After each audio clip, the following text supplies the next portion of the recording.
Yeah, Jeff, back at it this week. Two teams coming off an open day. What do you think about Iowa State's defense? They rank at the top of the conference and everything.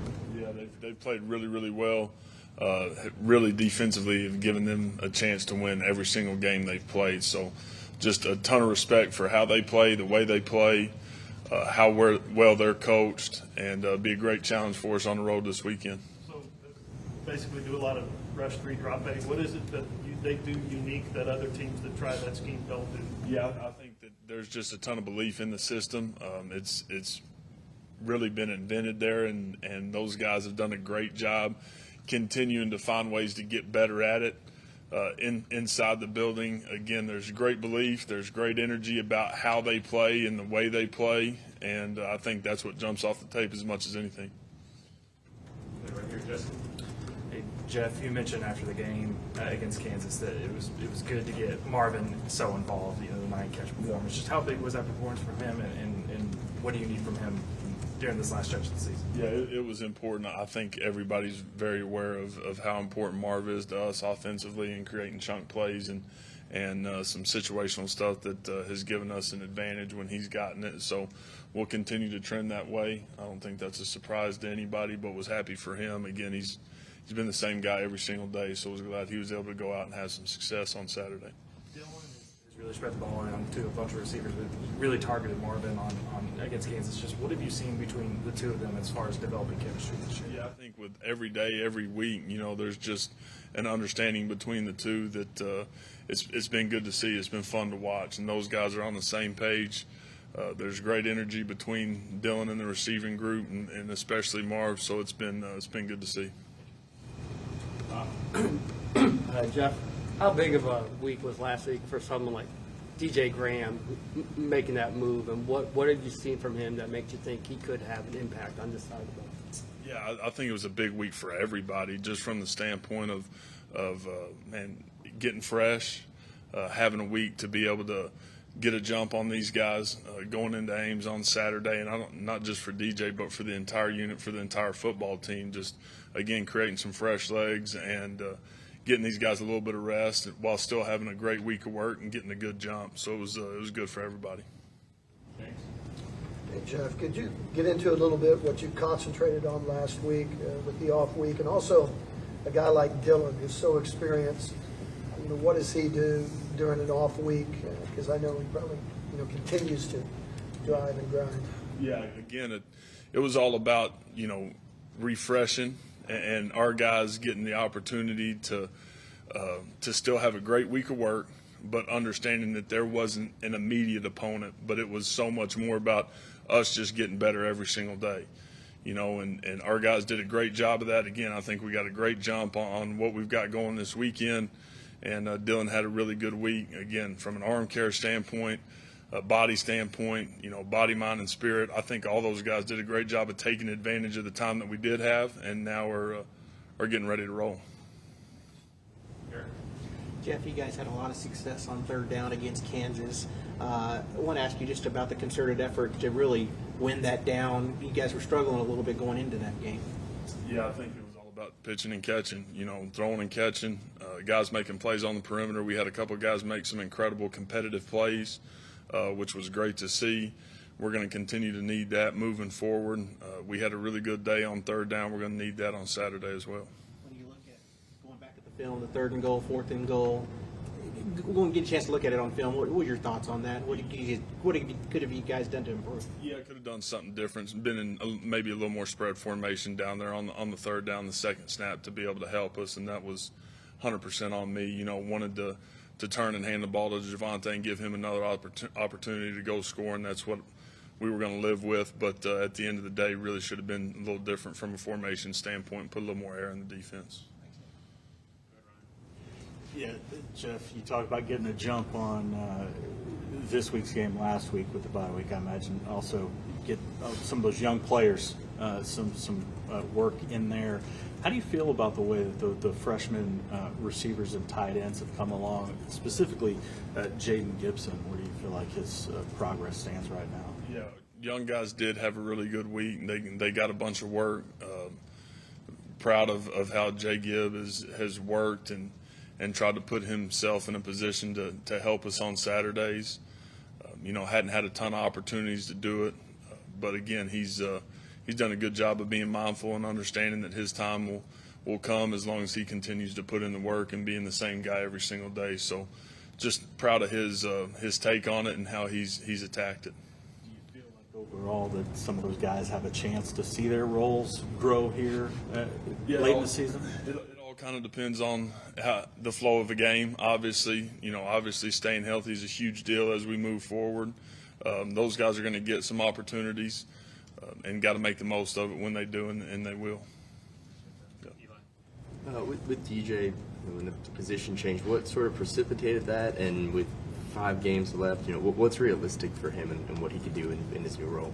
Yeah, I'll leave that to Coach V. He was obviously DJ on the defensive side of the ball. Those conversations weren't necessarily had with me, but DJ's a great kid, and now we'll create some reps and some work for him as we move forward. I asked you, I think 2 weeks ago, about Braden Willis as an offensive weapon. He's also seemingly taken on this role as part of the backbone of this team and has a lot of respect from his teammates. Where did you first see that with him when you showed up here? It was early on. It really was. Again, there was great conversation with B. Will, myself, and his family, Coach Wager. As far as him coming back, he ultimately made that decision because he felt like it would be best for him. He put great trust in us, and so incredibly appreciative for that, and it's paying off for him. Again, any opportunity I get to brag on B. Will, I'm going to. He is Oklahoma football. It's who the kid is to the core, and it's what we want to be about. And so just proud of him and his consistency, and look forward to him playing his butt off Saturday. Against Kansas, did you get a sense with Dylan coming back in that the offense almost just kind of like settled in and let the game come to them as opposed to maybe press them to make some of those plays? Yeah, I thought it was good. I thought complemented each other really well. Had pretty good balance, throughout the day, which was critical. Cannot have the issues with the ball being on the ground and the one interception. I thought that's what created the game to be maybe a little closer than it needed to be. Credit to Kansas as well for playing the way they did, but we got to take care of the ball better. But I thought our guys played their butt off and really tried to strain. Is that something that with the success that you had outside of the turnovers that can settle the guys for this home stretch here as you kind of run in? I think so. And again, I think if you look at it when number 8's caught the snap, offensively, we haven't been near perfect, but we've been pretty good. So we're going to continue that trend Saturday. Jeff, what was the biggest thing you were pleased with in terms of the O-line's performance against Kansas, and what are you looking for them to do coming out of the bye week against Iowa State? Yeah, I got to continue to keep Dylan clean, keep him upright. Had the 1 sack, where we had the 1 breakdown, but again, played pretty well up front. I think we've gotten better every single week. Need to continue that trend. That's what we're looking for. That's everybody in the entire building. Offensively, we got to get better every single day, every single week to give us a chance to go finish the way we want to finish.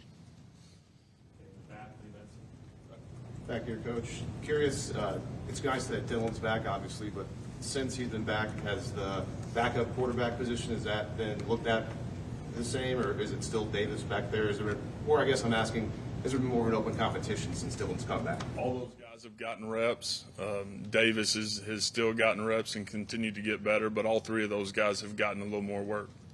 Since it went the way it went when Dylan wasn't playing, did that give you a little bit more, I guess, focus on that position now moving forward in case, Dylan does have to miss some time again? Yeah, I think the open date as well, just creating some reps for some guys and being able to free up from a time standpoint, being able to get some guys work was needed and was good. Any more questions? Anybody stand out to you defensively for Iowa State? They've obviously got an All-American and Will McDonald. Yeah, Will's done a really good job. He doesn't stay blocked. He plays with great effort, and again, they've got pieces at every part of the defense that are playing really good football, and I think that's why you see him top 10 in so many stats. They've got some guys that have honestly are playing above their head, and it's because of buying, it's because of effort, and they've done a great job. Is there a fundamentalism about there that's probably a stupid word, a fundamental kind of approach to what they do defensively, where you don't see a lot of mistakes, you don't see a lot of busts, you don't see a lot of missed tackles. Yeah, I think part of it's those guys been doing it for a long time, you know, and been in the same building, hearing the same thing, hearing the same coaching points. So again, they've been able to add to the system and have taken advantage of that. And they've got incredible buy-in in the room. They got a staff that's been there for a long time that's done a great job, and a ton of respect for them. Back at Eric Gray's game too, when you look at film, just what he was able to do against Kansas. Talk a little bit about Eric. Yeah, I think as much as any time this year, he won at the second and third level. You know, he was able to win his one-on-ones. Thought big boys in perimeter did a really good job getting him into space, and then Eric did a great job of winning his matchups, which was great to see. I asked you a little while ago about going forward, third down, fourth down. What's that conversation with you and Brent like during those moments, spur of the moment, deciding to go for it, fourth down? What do you guys talk to each other about? Right, Coach V's just simply saying, hey, you get it to this D and D, then you're going to have an opportunity to go for it, and then ultimately he'll make that decision whether we're doing it or not. But that's how the conversation flows throughout the game. Jeff, talk about the offense as a whole as you get ready to go in this 5-game stretch here. You've been, the only time it's really not moved is when you didn't have Dylan, but now Dylan's back. What's your expectations going forward? Yeah, our expectation is to be better Saturday than we were the previous Saturday that we were on the field. And again, for us, man, it is all about getting better. Every single day, every single week, when we go out there Saturday morning at 11, we need to put together the best 60 minutes we've had all year. And that's the expectation for us. That's the mindset in the building. For more information, you can visit TulsaWorld.com.